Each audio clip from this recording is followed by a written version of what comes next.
Kota Baru.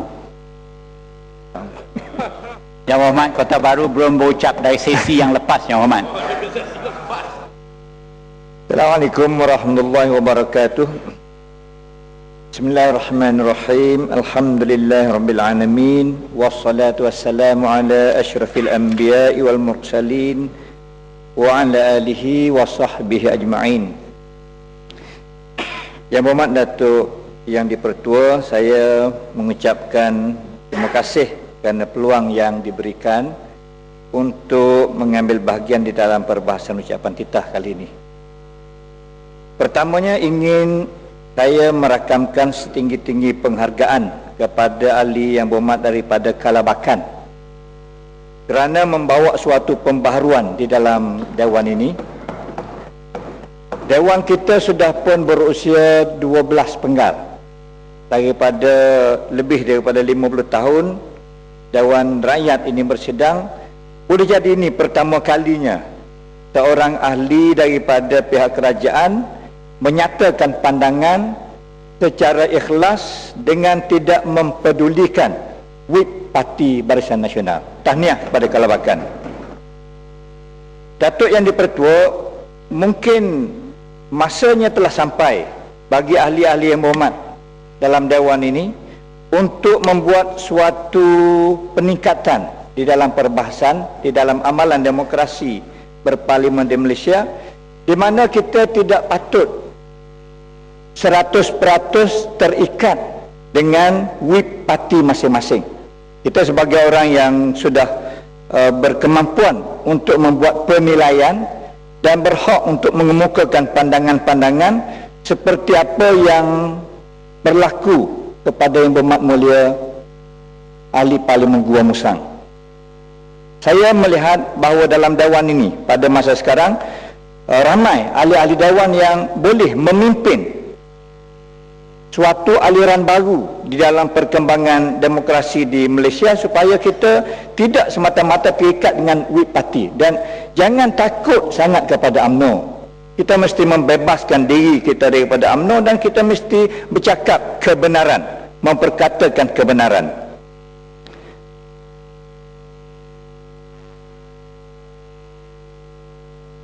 Saya merakamkan setinggi-tinggi penghargaan kepada Datuk Yang Dipertua bersama-sama dengan Tan Sri Speaker Dewan Rakyat. Tuan Yang Dipertua, ingin mencelah sedikit.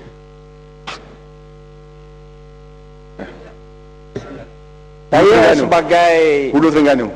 Sedikit je. Saya sebagai Speaker Dewan Undangan Negeri Kelantan selama 3 penggal memerhatikan perjalanan Dewan Rakyat ini sejak daripada Allahyarham Tun Ahmad Zahid Ismail, dan Tan Sri Yang Dipertua menyatakan kepada saya bahawa Tun Zahid masih menjadi benchmark, tanda aras kepada beliau untuk menguruskan persidangan Dewan Rakyat kali ini. Boleh mencelah? Ya. Pada masa dulu, Speaker Dewan Rakyat, Speaker Dewan Negara dan Speaker Dewan Undangan Negeri bersama timbalan masing-masing, kita mempunyai suatu persidangan Speaker Malaysia yang diadakan secara resmi setiap tahun, bergili-gili tempat. Tengah duduk dulu, Ya Man. Dan selain Dia daripada belum itu, habis kita cerita dia, Ya Man. mengadakan juga mesyuarat jawatan kuasa tetap speaker dari masa ke semasa 2, 3, 4 kali setahun. Saya melahirkan rasa duka cita oleh kerana amalan persidangan speaker sekarang ini tidak lagi berlaku.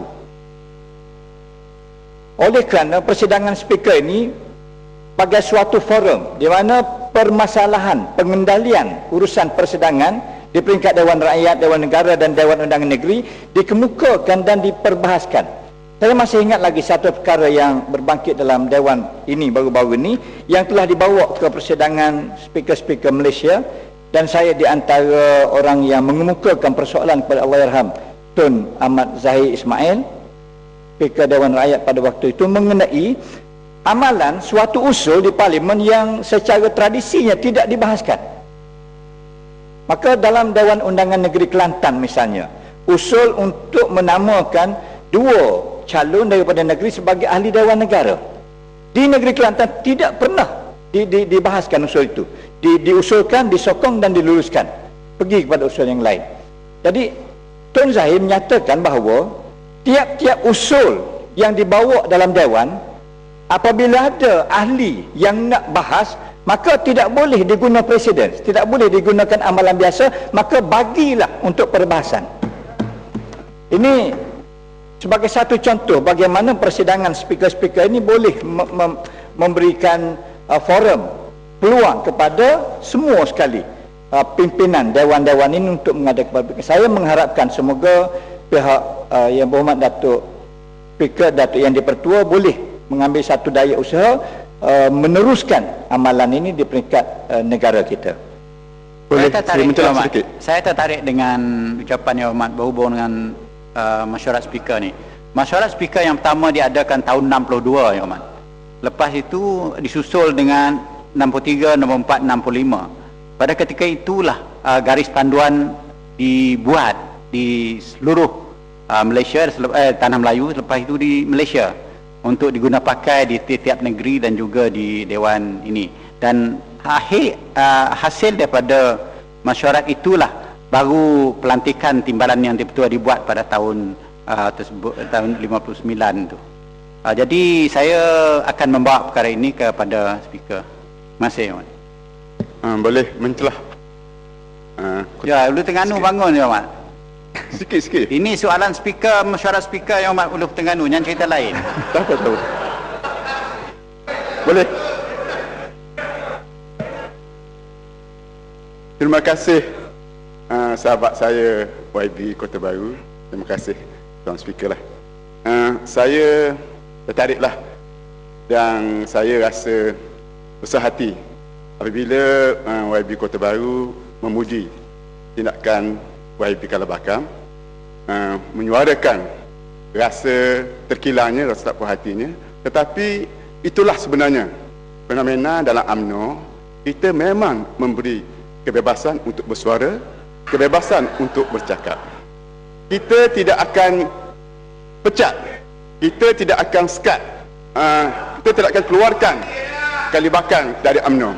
Jadi saya nak tanya, saya ingin bertanya kepada YB Kota Baru, bila YB Kulin Bandar Baru menyuarakan rasa tidak puas hatinya, tidak bersetuju dengan panel yang dilantik untuk mengambil tindakan disiplin kepadanya, tetapi beliau telah pun disingkirkan daripada piket. Bagaimana pandangan YB Kota Baru? Terima kasih. Datuk Yang di-Pertua, saya daripada Parti Islam se-Malaysia. Apa urusan Parti Keadilan Rakyat, wallahu alam. Datuk Yang di-Pertua, saya tertarik dengan sikap yang diambil oleh Yang Berhormat Pasir Salak. Ini satu lagi Yang Berhormat yang perlu dicontohi. Beliau menyatakan secara terbuka bahawa beliau mengakui kesilapan yang dilakukan oleh pihak UMNO dan Perikatan di zaman dulu. Saya di antara orang yang sempat dihantar ke sekolah pada tahun 1958. Kemudian sikit daripada Ibu Pasir Salak. Pada waktu itu, saya belajar di dalam darjah 1 dengan bangunan yang tak sempurna, tidak berdinding, tidak ada semen, cuma duduk di bangku. Tapi saya diajar tulisan Jawi, bacaan Quran, dan pada darjah 1 tahun 58 saya sudah diajar dan pandai sembahyang. Darjah 1 boleh sembahyang oleh guru, bukan guru agama, guru kelas cik sekolah kebangsaan. Saya memang terhutang budi dengan guru saya itu dunia akhirat. Tapi saya di antara orang yang generasi sampai darjah 6, entrance examination sudah tidak ada pada waktu itu. Saya generasi pertama. Sampai pada tingkatan 3, buat pertama kalinya PMR diadakan secara objektif. Itu batch saya. Adapun batch adik kepada saya, apabila terlibat dengan suatu arahan dasar daripada pihak Menteri Pelajaran untuk menggugurkan pelajaran Jawi daripada sekolah, maka yang menjadi mangsanya, saya bilang selama 25 tahun tahun, 25 adik kita yang terpaksa menjadi korban. Tidak boleh baca Jawi, tidak boleh tulis Jawi, tidak boleh baca Quran. Pengalaman